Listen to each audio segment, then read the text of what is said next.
All right, here we go.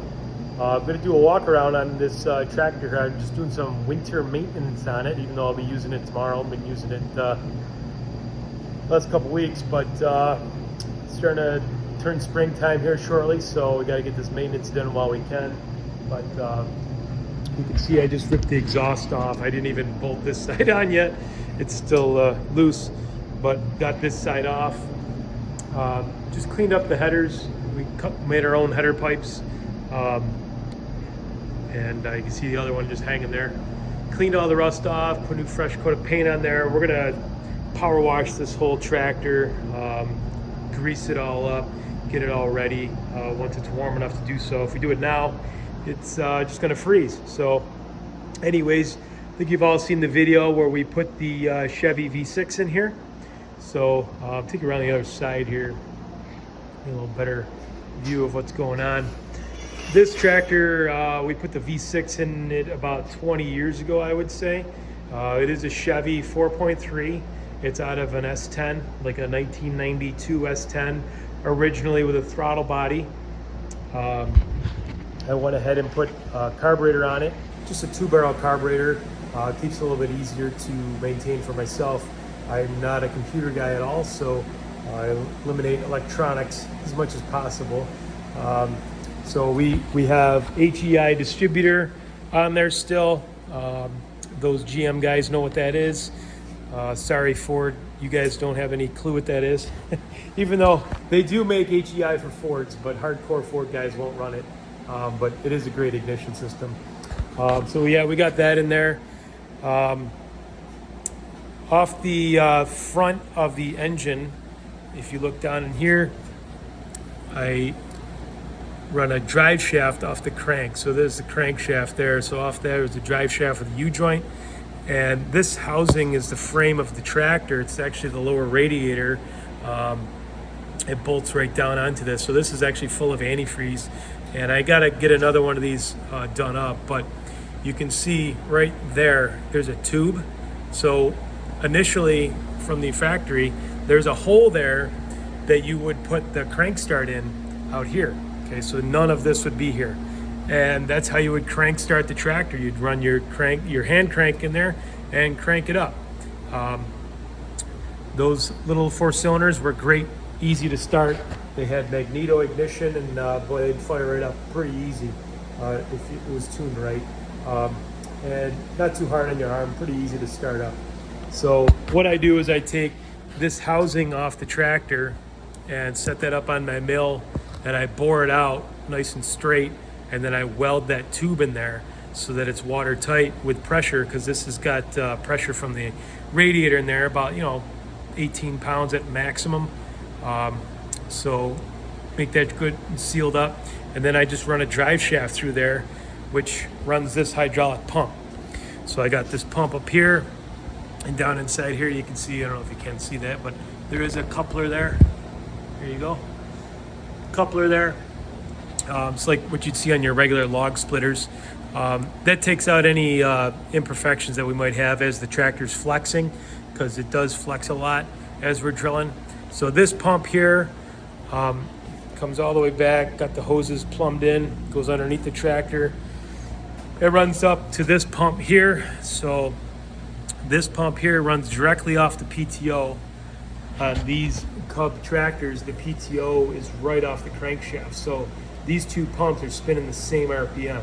A lot of other tractors, the PTO is geared down, so it's not the exact RPM of the engine itself. But on this one, it actually is. So we got the 2 pumps hooked together. Then it goes from there to the spool, which I hooked a foot pedal to. So I just sit there and push on this to go forward, pull it up to go backwards, okay? And what that does is it runs the hoses up over here, up to the hydraulic head, okay? And again, it has forward and reverse. This is just a 1-speed head. I do have other machines where we can switch gears. It's a 2-speed, forward at 1 rate, and then you'd switch it into low gear, and it goes doubles the, no, more than doubles it. It like quadruples the torque. It's pretty crazy how much torque it puts out. All right, 1-speed head, forward and reverse, that's it. So that's the hydraulic for the motor. Now for these cylinders, there's a up down here And down here, this one tips the boom left and right, okay? And then up here, I have another cylinder. This extends the boom in and out, okay? That's all run off of this spool here. So each lever has its own function, okay? And what we have to run that is another smaller pump that I just run off a belt. So this is just a power steering pump. I believe it's off a big block Chevy back in the 70s. So that works out really good for us. As you can see, we had to make up our own bell housing to adapt that Chevy engine to the Farmall bell housing. And then what I wanted to do was use the starter off of this motor itself. So we actually have the starter and the flywheel down there for the V6 Chevy engine. That way you can start it up pretty easily versus trying to use the starter off the smaller engine. So we actually have two flywheels in there. If you watch that other video of how I did it, I have the flywheel for the tractor itself on the transmission side so that I can utilize the clutch and the clutch pedal. Then we mated it up to the flywheel for the V6. And again, that allows us to use the electric start on the V6. Got one hydraulic tank here. That's for the motor itself. Not sure how many gallons that is, but it's 25, 30, somewhere around there. Then I have a smaller reservoir up here. This one is just for the cylinders itself. Having the two hydraulic pumps just for the motor, the auger itself, it doesn't take any power away when we move the cylinders up, down, or in or out. So when I get latched onto a rock or a root or something tough, I can wiggle the auger back and forth using the cylinders, but I can also spin the auger too at the same time without sacrificing any power. If you've ever driven any type of skid steer or excavator or anything like that, usually, I'm sure there's exceptions, but usually if you're trying to move one thing at a time, that's where the power gets sacrificed when you try to move more than one.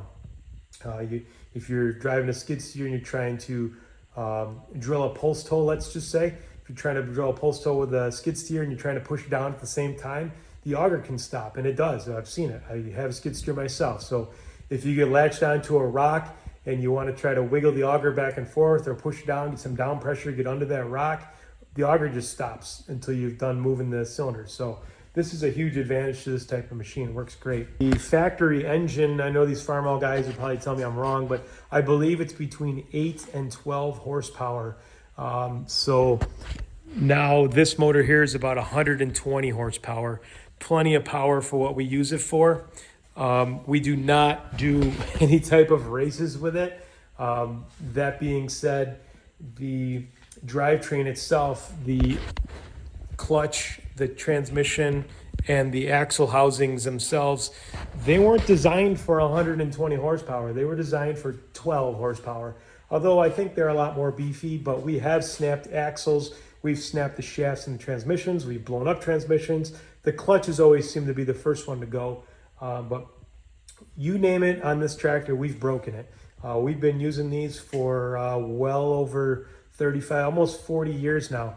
We've been in business for 42 years, but we've been using these smaller ones for at least 35 of them, 42 years. And they really work great. Being 4 feet wide, we can fit through most gates in residential areas. We love that it does not have skid steer, so these tires are really easy on your lawn. It doesn't tear up the lawn. It's nice and light, so it only weighs, I don't know, 3,000 pounds or so. So when people ask me if I'm going to tear up their lawn, I just simply say, well, if you would drive your Toyota Camry on your lawn, then no, it's not going to tear it up because it's about the same weight. Very maneuverable. It's really nice to drive around. Power steering would be nice. Doesn't have that. And if you've ever driven a Cub with a V6 in it, a little heavier than the factory because of the engine being so heavy. It's a little harder to steer. But this one here, I also added a roof to it. It works great in the summertime. Believe it or not, here in Western New York, the Niagara Falls area, we do get the sun once in a while. Actually, it's peeking out today. So in the summertime, I do not like sitting on the tractor baking in the heat all day long. So I put that shade up there. That makes a huge difference for me. It is removable. So that way, if I have a tight clearance job, we can just pop it right off on the job. Works pretty good. There's just 4 bolts. So we got two bolts there and then 2 bolts up here. Just remove those and that whole roof comes right off. So I'll be redoing that roof. Roof got tangled into a tree on this corner here and the tree won. So it kind of ripped it, poked a hole in it. So it's annoying when it rains. It just drips on me, on my leg. So I'm gonna get that fixed up. Put my old man step here. A lot easier to get up on the tractor there. I have another old man step here, but got a nice footrest here to sit on it. These seats did not swivel all the way around from the factory. Just an easy, simple modification to do that. So spin that around, you're drilling holes, spin around this way, you're driving the tractor. I also moved these switches. You can see I still got them just dangling here. The paint, oh, it's dry now. I just added that because the switches on this tractor were down here. You can see the holes there. I moved them over to here. It's nonstop breaking of the switches. They're getting frozen and they're just snapping off. So moving them up here, I already did it on my other tractor and it works fantastic. So these will be recessed in there and they're just push button. And then this is the starter switch that'll go on the top there. But yeah, what a difference that makes. So hopefully that'll last a little bit longer. So yeah, here we go. This is the tractor, 1948 Farmall Cub. No wheel weights. I do not have the wheels loaded either. The front tires are loaded. That means there's calcium in them. I don't use calcium actually. I use antifreeze.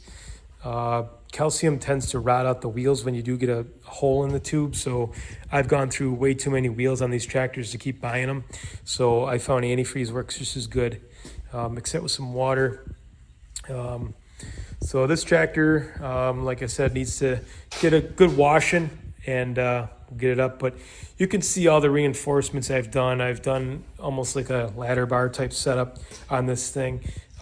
This tractor, I've snapped it off right here 3 times, literally broke it right in half. The one time I was coming down off the truck, just backing it down and it snapped off. And when it did, the tractor folded up, and when it folds up, it's got mechanical brakes. So you can see here, this brake lever, when you pull that, it puts the brakes on, okay? Well, if your tractor breaks in half right there, that's the brake pedal. It pulls that rod, and the back brakes locked up as I was going down the ramps, and it stood right up on end. But thankfully, the boom saved me. It acted like a wheelie bar. Didn't roll it all the way over. So I was like, that was scary. I thought it was going over. That was pretty scary. Yes, every time we go up and down the trucks, it is extremely scary. You never get used to it. I would say at least 1 to 2 times a year we do flip off the ramps. And usually it's because it's raining or you got mud on the tires or something to that effect. But yeah, it does happen. We slide off. Thankfully, we've never gotten seriously hurt or damaged the tractor severely. We have damaged the trucks, but not the tractor or or ourselves for sure. This seat is off of a lawnmower, I believe. Works pretty good. The other seat is the factory Farmall. It's like a dish, and it's okay. But when you're sitting on it all day and it's raining, or even in the summertime when it's hot, that seat gets hot. Or when it's raining, it's literally like a cup. It just catches all the water, and then you're sitting in water. This one works a little bit better for us. Cooling system. This is the actual fan off the 4-cylinder off the Cub motor itself. So we retrofitted that to fit this water pump. So that fits good there. And then inside here, if you can see it, there's an electric fan. So I also run that. That goes well, keeping this thing cool. This is a mount for our tree auger. That was a Caveman Joe idea. He said, because he's the one who always had to carry that thing. That thing's pretty heavy for a stout little auger. If you've seen the videos of us using that, we call it the root wrecker. That thing, it'll bust through any tree roots. It's pretty cool. But for a stout little auger, that thing's got to weigh 100 pounds. And to carry that, you know, when we're in somebody's backyard, and I'm like, Joe, go get the root auger. And he has to walk out there. It gets heavy. So he said, Dad, why don't we just mount it to the tractor? So that's what we did. It sits right up there. Actually works out good because it gives us a little extra counterweight on the front of the tractor when we're doing bigger holes. You need that. Works good. And also right here, this rack and down in here, we can set the 9-inch auger or the 6-inch auger. The 12-inch will fit there too, but it kind of scratches the exhaust up pretty bad, so we try not to do that. But set the auger on there and just flaps down and carries that so it don't fly off on us. I think that's pretty much it. But yeah, if you got any questions or comments, leave them below, and then I'll try to answer the best I can. Here we go.